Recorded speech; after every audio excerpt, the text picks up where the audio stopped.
Assalamualaikum warahmatullahi wabarakatuh pemirsa. Senang sekali rasanya saya Nanda Desita, alhamdulillah masya Allah bisa kembali hadir tentunya selama 1 jam ke depan dalam acara Konco Tani. Ayo maju Konco Tani. Boleh kita berikan tepuk tangan, masya Allah. Dan hari ini kita akan membahas mengenai budidaya pagur di Tulungagung. Sebelum kita bisa sama-sama tahu pagur itu apa, untuk itu langsung saja saya perkenalkan narasumber yang sangat spesial yang sudah hadir tentunya di studio TVRI Jawa Timur. Ada Bapak Abdullah. Assalamualaikum Bapak, apa kabar? Baik-baik, sehat, alhamdulillah. Alhamdulillah sehat Bapak ya. Ya, dan juga selain ada Pak Abdullah sudah hadir, ada Pak Nuhan. Ini selaku petani patin. Apa kabar Bapak? Baik-baik, alhamdulillah. Assalamualaikum warahmatullahi wabarakatuh. Waalaikumsalam warahmatullahi wabarakatuh. Bapak, meskipun di era pandemi ini kayaknya terpancar aura dari kedua tamu saya ini tidak ada goncangnya sama sekali berarti Pak ya. Ketika pandemi kalau misalnya tetap menjadi petani seperti itu Pak ya. Iya. Bisa dijelaskan kepada pemirsa terlebih dahulu pagur. Nah, ini pagur ini apa? Monggo, silakan Pak Abdullah. Pagur ini adalah petani ikan patin dan gurame. Patin dan gurami. Ya. Wow. Patin dan Sebelum gurame. bisa kita tahu bagaimana sih mempersiapkan kolamnya ya kan, lalu kemudian sampai hingga ke panen itu seperti apa, untuk itu kita saksikan dulu mini picture yang berikut. Penambahan air seperti azolla. Gurame yang telah berusia lebih dari 6 bulan sejak masa penetasan sudah bisa memakan berbagai macam pakan. Untuk ukuran ini biasanya pakan pada budidaya gurame diberikan berupa pelet ukuran 2 mm dengan kandungan protein sekitar 27%. Per 1000 ekor ikan itu menghasilkan menghabiskan 25, 30 masak. Artinya apa? Ketika kita berpakan seperti itu, berarti pakan ikan itu satu sak jadi 20 kilo. 20 kilo itu sudah rumus. Nah, ketika per 1000 30 kilo 30 sak, nah ini otomatis kali 20 berarti 6 juta. Tergantung berapa jumlah kapasitas kolam yang kita pelihara. Ketika 3000 yang menghabiskan 90 sak, ketika 5000 kali 2 kali 3 berarti 150 sak. Nah ini hitung-hitungan petani ketika kita memelihara ikan mengikuti pasar yang dibutuhkan. Dalam budidaya ikan gurami, suhu matahari sangat berpengaruh dalam perkembangan ikan. Salah satu cara mengurangi teriknya sinar matahari adalah dengan menggunakan eceng gondok. Eceng gondok mengambang di permukaan air, sehingga dapat berfungsi sebagai peneduh atau penutup permukaan air di kala terik panas sinar matahari. Membersihkan kolam ikan juga merupakan salah satu faktor penting dalam budidaya ikan gurame. Pemeliharaannya kita dasar kolam itu disedot, kemudian pakai selang, orangnya masuk, kemudian disedot, dibersihkan pelan-pelan, kemudian kotorannya keluar. Itu 2 bulan sekali. 2 bulan sekali. Nah, ketika hal semacam itu kotoran supaya tidak tumbuh amonia yang bisa memberi kurang sehatnya ikan. Ikan budidaya umumnya lebih suka hidup pada perairan yang memiliki derajat keasaman netral yang condong ke basa, pada kisaran pH 6,5 sampai dengan 9. Optimumnya pada kisaran pH 7 sampai 8,5. Air kolam yang memiliki derajat keasaman tinggi sangat berbahaya bagi kesehatan ikan. Hal ini dikarenakan mayoritas penyakit berkembang pada suasana asam. Aduh, seru banget. Ternyata nyemplung sama orang-orangnya Pak ya kalau panen ya Pak. Oh iya. Menghindari luka itu tadi ya. Kalau ketika luka memang harganya ikut turun ya Pak ya? Iya, nggak mesti. Nggak mesti. Artinya apa? Kita harus menjaga agar supaya ketika ikan dipasarkan itu biar yang membeli itu puas. Mulus gitu Ya, kan ya, puas. utuh gitu istilahnya. Benar. Menjaga konsumen. Iya benar. biar nggak ada banyak pertanyaan gitu ya. Iya. Kemudian selain memang bisa dipasarkan per kilonya seperti itu, atau mungkin biasa oleh beberapa tengkulak yang sudah memang bekerja sama seperti itu. Ini juga sudah hadir pemirsa di studio kami. Nah, di depan Anda, tada, ini hasil pengolahan dari patin dan juga gurami ya Pak ya. Kalau biasa kita sebut dendeng ini daging, karena ini belum matang jadi Nana nggak bisa cicipin. Tapi rasanya Masya Allah, kelihatan gini aja udah enak banget. Nah ini dendeng gurame Pak ya? Iya. Oke, mungkin bisa dijelaskan untuk proses sebelum bisa. Otomatis gini, ikan gurame dipelet, dipelet diambil dagingnya. Diambil daging. Difilet. Dipisahkan dari kepala. Kemudian diolah. Dikasih bumbu rempah-rempah. Kasih rempah. Nah, ketika dikasih bumbu rempah-rempah, nah ini prosesnya alami sekali, tidak pakai bahan kimia sama sekali. Ini rempah-rempah semua. Nah, ketika kita proses menggunakan rempah-rempah, nah itu kemudian kita panaskan di terik matahari sehingga pelet yang sudah ikan gurame yang pelet itu kelihatan kering tapi tidak kering terlalu. Nah, ketika hal itu dikeringkan 3 hari atau 4 hari, ya ini disimpan yang di plastik tidak tegap. Nah, kemudian cara memasaknya nanti otomatis dimasukkan air hangat. Oh, dimasukkan air hangat dulu pemirsa. Nanti terus akhirnya digoreng baru bisa dirasakan, dimakan gitu. Diceritain aja saya sudah ngiler gitu. Kemudian selain dibikin dendeng gurami apakah ada lagi Pak? Banyak sekali. Ketika stek ikan, kemudian kerupuk nantinya juga akan mengolah. Kerupuk juga gurami. Yang gurame. Kemudian ikan bakar gurame. Ikan bakar. Iya, itu banyak di kota-kota kan ikan bakar gurame. Restoran. Benar, itu favorit sekali. Gurami terbang, melayang ke udara. Itu yang terbang itu. Itu olahan-olahan yang sudah dirasakan oleh masyarakat sebagai konsumen. Itu artinya hal itulah gurame. Artinya memang rasanya beda dengan ikan yang lain. Ciri khas patin itu juga beda. Benar. Iya. Gurame juga beda. Gurame beda, patin beda, dan Ikan dua-duanya laut ini pun juga beda rasanya. Ya. Ikan laut juga Masya Allah ya, beraneka ragam gitu ya. Kalau sudah menciptakan ikan ini untuk kita konsumsi. Nah, kalau untuk patinnya sendiri nih Pak, saya penasaran. Kalau tiap kali saya makan patin, masak patin ini kok kurang lezat. Ini tangannya presenternya atau gimana ini Pak sebetulnya? Oh iya, presenternya bukan chip itu. Kalau presenter chip ya mungkin enak. Enak Pak ya. Biasanya kalau patin ini yang paling favorit diapakan ini Pak selain dibakar gitu? Sebetulnya banyak masakan dari ikan patin. Itu bisa dibuat bakso patin juga bisa. Bakso patin tuh. Bisa soto patin juga bisa. Soto patin ada, Iya, Masya Allah. Terus apalagi bisa Pak yang sudah hadir ini Pak? Nugget patin. Patin juga bisa. Nah. Untuk sate patin juga bisa. Sate yang patin. part-partnya ini maaf saya tidak bisa membawa karena basah. Jadi ini contoh yang kering.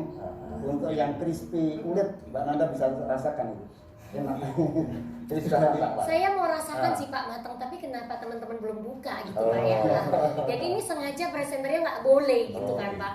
Nah, kalau untuk minat dari masyarakat tersendiri, apakah lebih minat yang kiloan atau menyerbu yang sudah olahan ini begitu? Sisa konsumsi atau memang imbang nih Pak untuk penjualannya setiap kali panen? Ya penjualannya ini yang banyak ya untuk Mbak, yang kiloan itu. Yang kiloan ya. Ini kan setelah Variannya. diambil kemudian masuk ke filet, dagingnya bisa untuk diekspor, bisa dikirim luar kota, juga bisa untuk industri rumah tangga. Jadi seperti ini kerupuk ini juga dari dagingnya patin. Terus ini yang rengginang patin ini campuran dari tulangnya jadi tidak ada yang buang gitu. Tulang ini juga Pak ya. Tulang itu dibuat tepung ya, dibuat tepung nanti untuk campuran. Waduh. Jangan sampai ada yang tersisa sedikit pun pokoknya. Bahkan limbahnya ikan patin itu jadi pupuk. Bukan jadi mutu itu Pak, makanan ikan-ikan kecil. Ikan-ikan kecil. Iya. Waduh, berarti ini solusi yang sangat luar biasa Pak ya. Iya. Ketika pandemi gini, ya kan, yang namanya penghasilan mepet, bahkan ada yang tidak beruntung untuk mendapatkan penghasilan, boleh dicoba seperti itu ya. Iya. Nah, kira-kira tipsnya seperti apa pemirsa? Sambil saya membuka kemasan yang di depan saya. Oke, kita lihat bareng-bareng di Konco Tani. Ini untuk bisa tipsnya kalau sukses, dompet menggelembung, istri bahagia tidak ngomel. Nah, caranya ini ya, dompet gelembung ini istri nggak mungkin ngomel. Tapi kalau sudah mulai tipis kayak baju gitu ya, mulai ngomel ya. Tekun, ulet, kerja keras, ditangani sendiri dan berdoa. Tekun ini seperti apa Pak Nuh? Silakan. Ya kita memang setiap usaha harus tekun. Jadi jadwal untuk kapan kita harus sirkulasi air, kita memberi makan, itu harus betul-betul kita perhatikan. Dan pemberiannya ini harus kita lihat dulu. Pemberian makan kan tidak boleh kok misalnya langsung banyak Gitu nggak boleh juga Pak ya. Jadi cukup satu genggam aja dicoba. Kalau ikan itu kok terbinas, nah gerakan cepat ini berarti sehat, bisa kita teruskan. Nanti kalau kita tabur kok misalnya lagi lemas, lemas gitu, tidak usah diteruskan. Ini berarti ada masalah dengan air mungkin atau dengan kesehatannya gitu. Iya.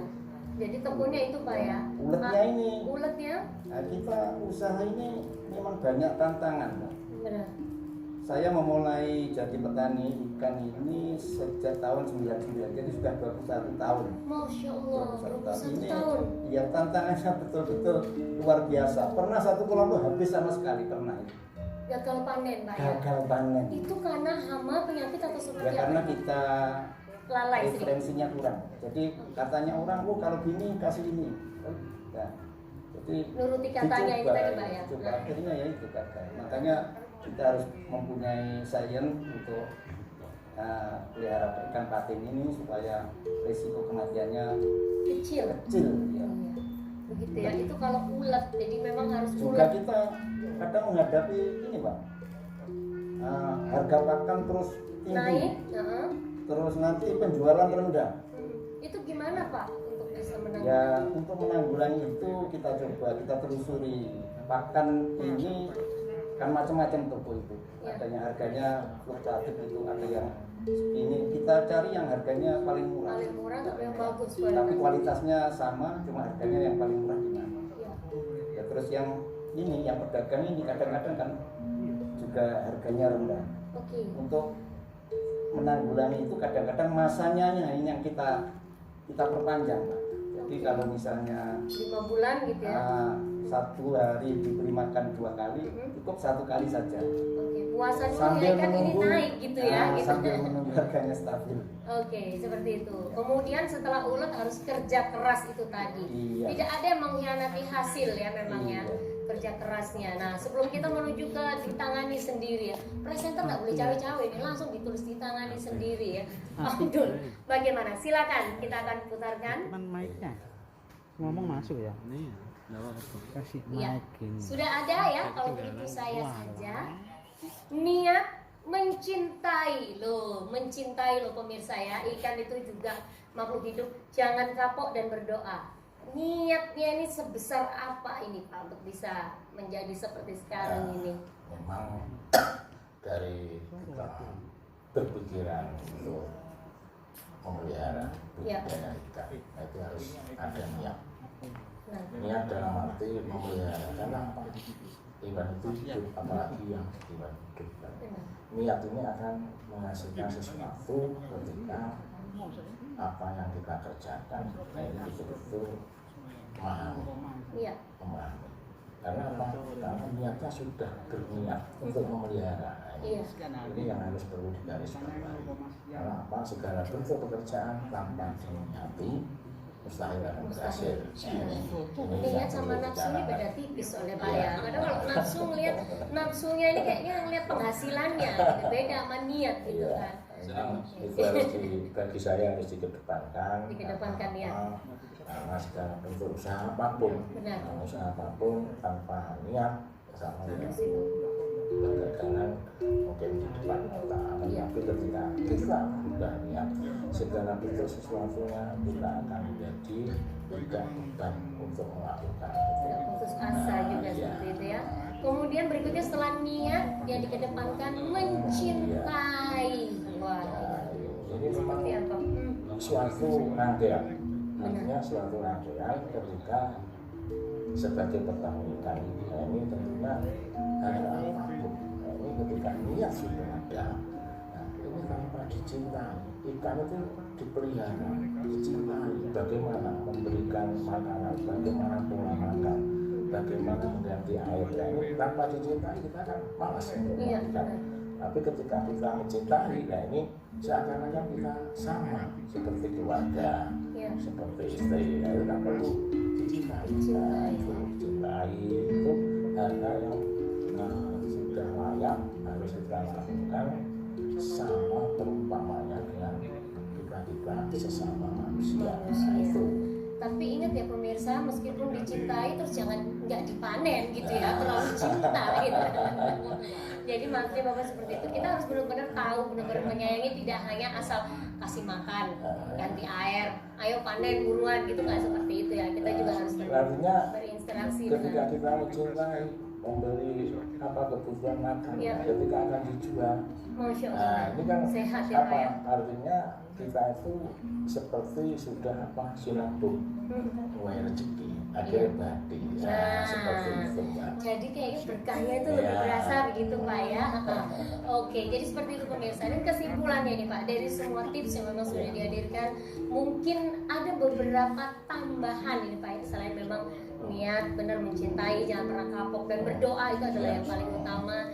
Tidak apa tadi Pak, ditangani sendiri Pak ya, tanpa ditangani presenter.